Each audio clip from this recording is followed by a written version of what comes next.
Happy Halloween! Welcome to a brand new edition of the Build series. I'm Kevin Kenny, and over 3 million people around the world stream our next guest's music monthly over on Spotify. Her brand new, highly anticipated album, Heart to Mouth, is out everywhere December 7th. Please, let's give a very warm Build welcome to our guest, LP.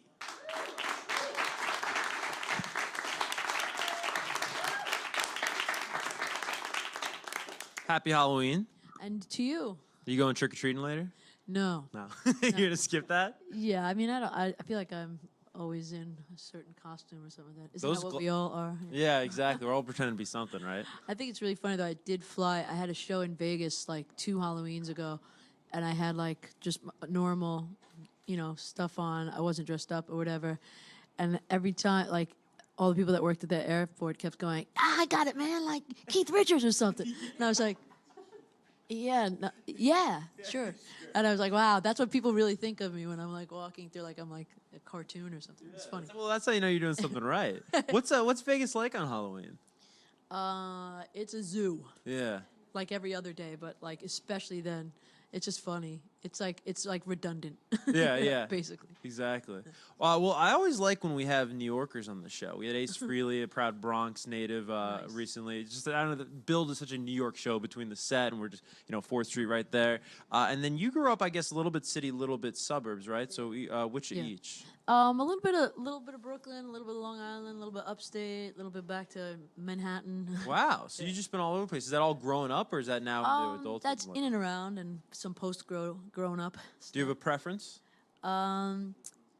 L.A. Really? Okay. No, just kidding.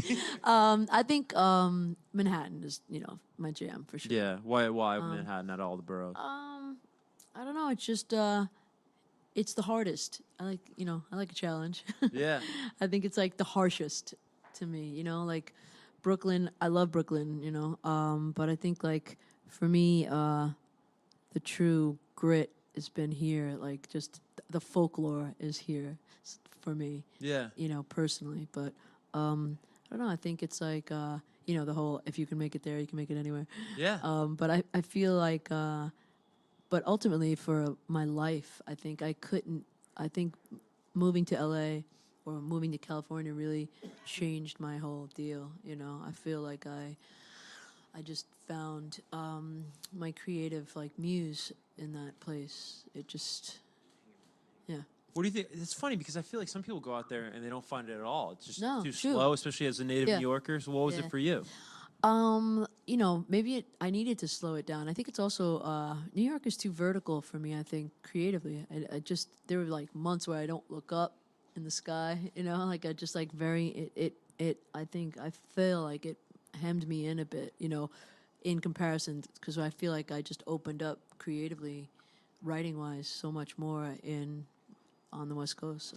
Did New York make you too hard or too stiff, you think, as an artist? Maybe. I mean, it's just like, I wasn't as loose, So, but, and I love New York, so, and I get to come back here, like, multiple times a year, so, and now, like, I stay in hotels now, which is kind of trippy, because, you never, when you live here, you're like, you don't even think about hotels or anything. Like, it doesn't even seem like hotels exist here, even though obviously they do. Hotel bars, yeah, sure.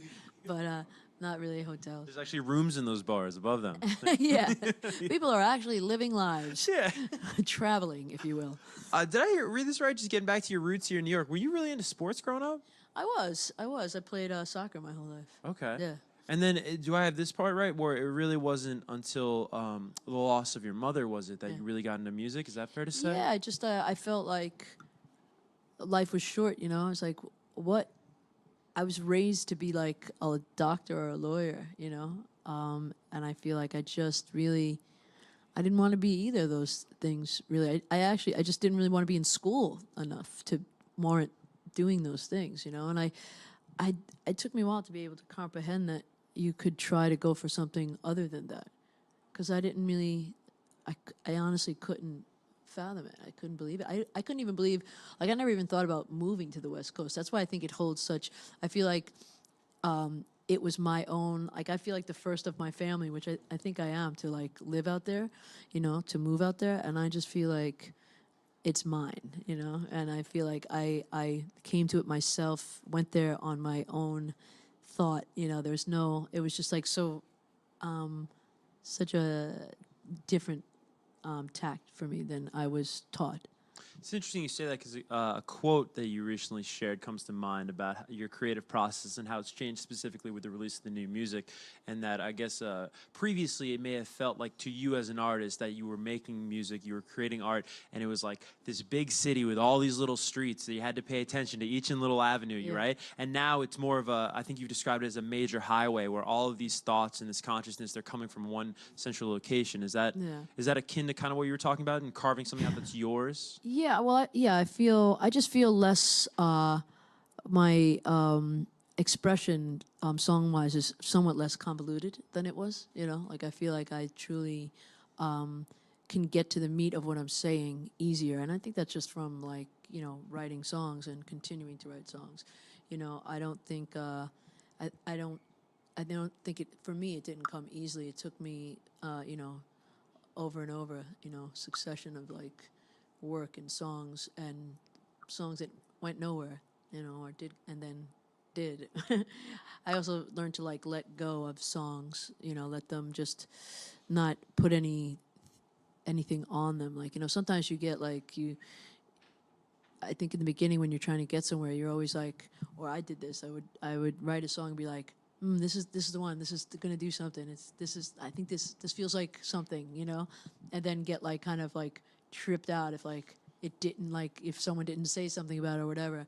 And then I just stopped doing that. I just kept writing and writing, and even if I wrote something everybody was like freaking out about, I just kept writing. Right. Because there's nothing more to do anyway, you know, like even if you have a great song, they're going to want another great song. So do you see any parallel personally between your newfound ability to let go of songs and also having to also have newfound ability? Well, it sounds like it's a new development Like, for you artistically. Do you find any parallel between letting go of songs and letting go of people? I mean, we're gonna get into recovery in a little bit, but that's a song about letting go of someone special. That's a deep question there. Letting go of people. Well, I don't let go of people as easily as I should sometimes, I guess, or like to, you know. But I'm glad I don't, you know. They're people; they shouldn't be disposable, you know. I think I definitely hold on to things, and then I also think, you know, as a writer, it's like being an actor in a way. You know, you're drawing on your personal experience to express yourself and to reach places emotionally that you can share with other people, you know. It's invaluable. So, I mean, and I've noticed that I can like take years to express something that I went through, or I can, you know, write 100 songs about the same experience. It happens. When you say you take years to write about or express something you went through, is that expressing it in the most accurate way, or is that addressing it at all as an artist? I think addressing it at all, you know. I mean, I think I try to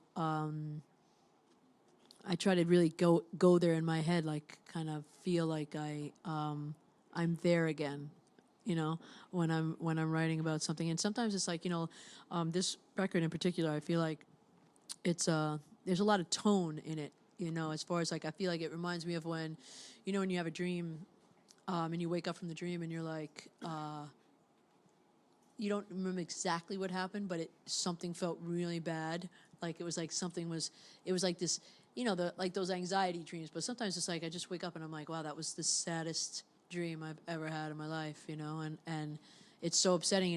The tone of it'll stick with me all day. But I'm desperately trying to rack my brain and figure out what it was, you know. Do you ever have that with thoughts, like throughout the day? Because I have that with thoughts where I'll be like, wait, I was just thinking about something, and it made me really happy. So I was like, and then you try to like go back through the past couple thoughts you've had, or like, oh wait, that really bummed me out. Yeah, That yeah, scared me. You know what I mean? know what you mean. Like, yeah, you'll have something that bothers you, and then like 5 or 10 minutes later, you're still like, you're like, God, I would feel great if this one thing wasn't bothering me. Yeah. And then you're like, what was that one thing? And then you're like, oh yeah, it's when so and so told me that so and so said this about that situation, and then you're like, jeez, that's heavy.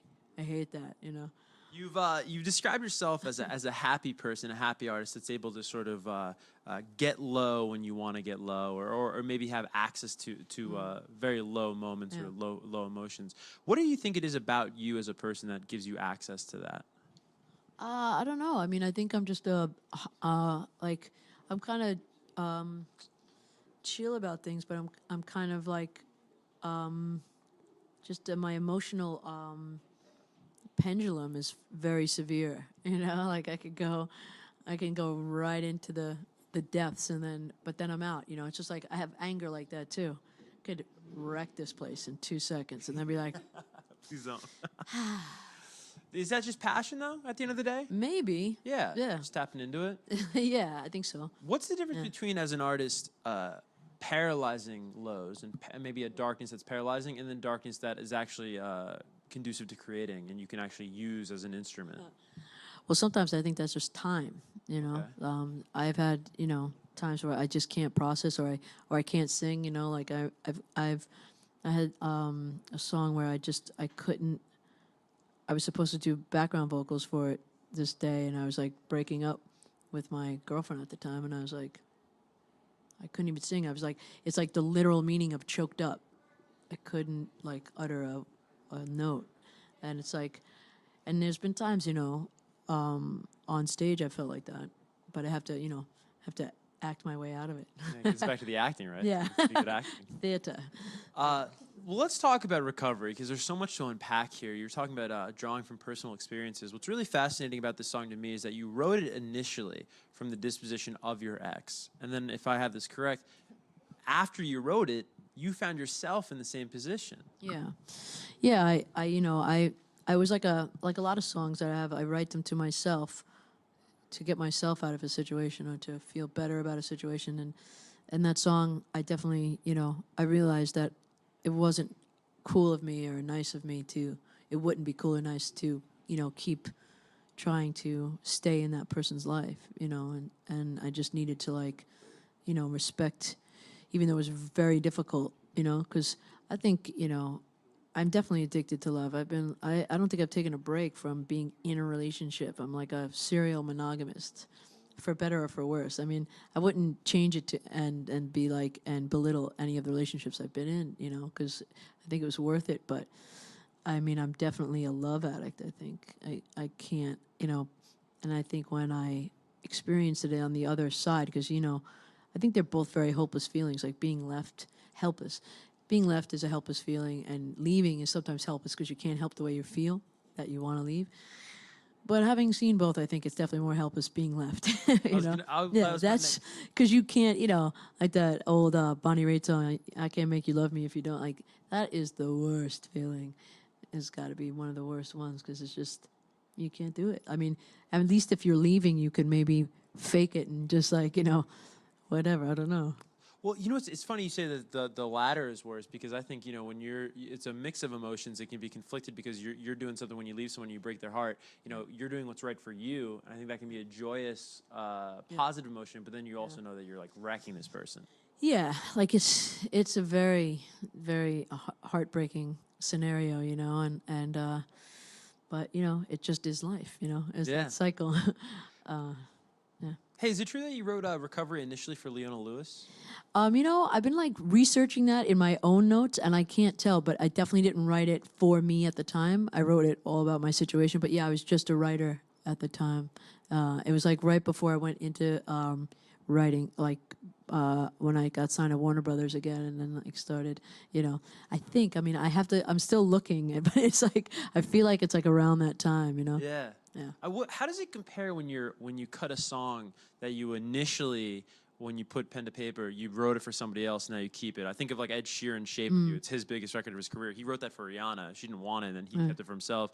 How does that compare to when you just write a song initially for yourself? You're keeping it versus. I don't know, because there's a song on my record called "Dreamer" on this record, and that one was rescued out of the depths too. I was a couple of years old, and I wrote it with and for another artist that's unknown artist, and but I remember, it was all about my ex, and I and then my publisher sent it to me, and I thought it was an outside song, and I was like, I don't know. I was like, I feel like I wrote it, but like I'm not interested in outside songs. He's like, you wrote it, but she was singing it, so I didn't really remember because I let go of those like very quickly. You know, like when I write for someone else, I don't like, worry about it.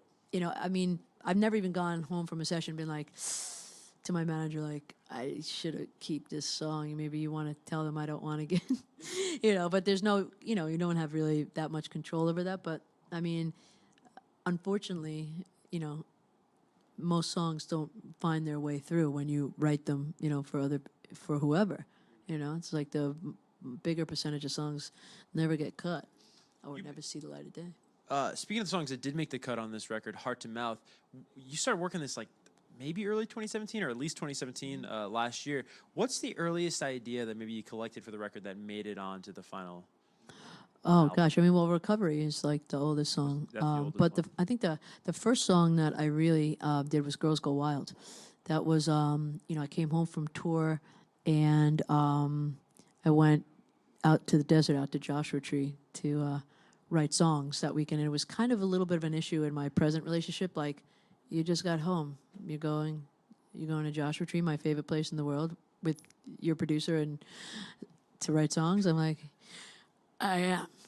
Yes. And so I don't know. It was just like one of those, that was probably the first one. And a song called The Power. Gotcha. Yeah. Super early on. Speaking to your producer, were you talking about Mike Del Rio? Yes. Now he has some pretty high-profile credits to his resume. Talking to Eminem, X-Ambassadors, just to name a few. Those are hip-hop leaning or just bona fide hip-hop acts with a darker, maybe heavier sound. What do you like working with Mike so much? I work with Mike Del Rio and Nate Campany. And I don't know, I think we just have a chemistry. It's almost like I call them my at-home band, my, studio band. Because I think it's just, there's something about, again, it's like a band, so it's like something about people knowing you and you knowing them and trusting their instincts with yours. Like, like there's a smile that Nate has on his face when I'm doing melodies and stuff that, just makes me want to do more. And like, I can tell, like, I know it's something, when he looks a certain way. And I don't know, we feed each other's creativity and we're very open. So is it more about maybe them personally and their personality than it is, and maybe just the rapport that you have personally than it is about the kind of music they work on? Yeah, because I feel a very, I'm super eclectic, in even my own songs, on my own albums. I really go pretty, I just let it go where it goes, I feel I've always had trouble explaining what genre my stuff is, and I feel really happy about that now because I don't. Can I curse on here? Yeah. Yeah, because I don't give a shit. I could not give a shit, not give a fuck. Fuck it, right? There you go. Is that Use enough? all of them. I was all bunged up from not cursing for like 15 minutes. But yeah, I feel like I can. There's a wide breadth of things I can allow myself to do, and they also are eclectic, people. So it brings out the best in us, I think. How early on in the process did the title come clear to you? I said that in an interview somewhere in the last year and a half or so about how I felt about it, because someone was asking where the songs come from and where I start, and I usually start melodically. And I often like to have a title or like some words first, but I like to get the melodies. The melodies have to shoot out first, after we get the music down. But and I said, yeah, it's just this thing, like when I can feel it in my heart, and just like it just usually all my songs are like the first or second pass I do for melodies, and I know that that's like straight from my heart because it just comes out, Yeah. And then I just thought it was a cool title. No, it definitely is. And I think the big takeaway from people that have heard the music is that you're really shooting from the hip on this one. But what was curious to me is that, and this is obviously not a necessity as an artist these days, but on a record that is so transparent and so honest, why were you so adamant about staying away from politics and wanting to leave that out of art? Some songs didn't make this record. This is also like, there's only so much time in a day, especially with what I'm doing. So there's a couple songs that didn't make this record, you know, and I was a little bit disappointed because one of them in particular called Churches, which will go on the next record, didn't make it. And, you know, that was like kind of my political statement for this record. I think you can't, for me, I can't force political songs or whatever, you know. I mean, I think, you know, and I don't think that there's anything wrong with like writing about emotions and relationships. It's just, you know, wherever you're at, you know, and there's plenty of people that you can go to for political songs that get it right. But I've heard people try to like force, you know, like force feed a little political enlightenment on people, and if it's not right, it's not right. So Yeah, it's got to be authentic for Yeah. sure. What's one song we have not heard, or maybe the fans haven't heard off this record that you're really excited for them to get on December 7th? Oh gosh, I think One Night in the Sun feels really, really cool to me. I think it's a song called Special that I wrote about. A friend of mine, Renato Lopez, was murdered in Mexico. A really good friend of mine, and I wrote that about him. And I was like kind of a dark spot, you know, in my life in the last couple of years. And I never got to, I was away in the middle of doing all these shows, and it just threw me for a loop, you know. It's like the first time I ever lost a friend in that way, you know. And so yeah, that song Special is pretty cool, and it's kind of a super rock moment for me. Nice. But I don't know, there's a ton of songs on this record I'm excited for people to hear. I feel very I don't know what's going to happen with this record as you know, like no one does, but I feel you know, I feel good about it. It feels like it's where I'm at right now and what I had time to do, you know. Yeah. Or like you've said in the past, if they like it, that's great. If they don't, Yeah, F fuck it. There you go. All right, well, we've got these great fans in attendance, and we're going to get to a couple questions right now. The first is going to come from over here. No, I lied. It's going to come right over here. Hello, my name is Anna, and I would like to say that you have such a beautiful voice and style. Who is your favorite singer or artist who inspired you the most?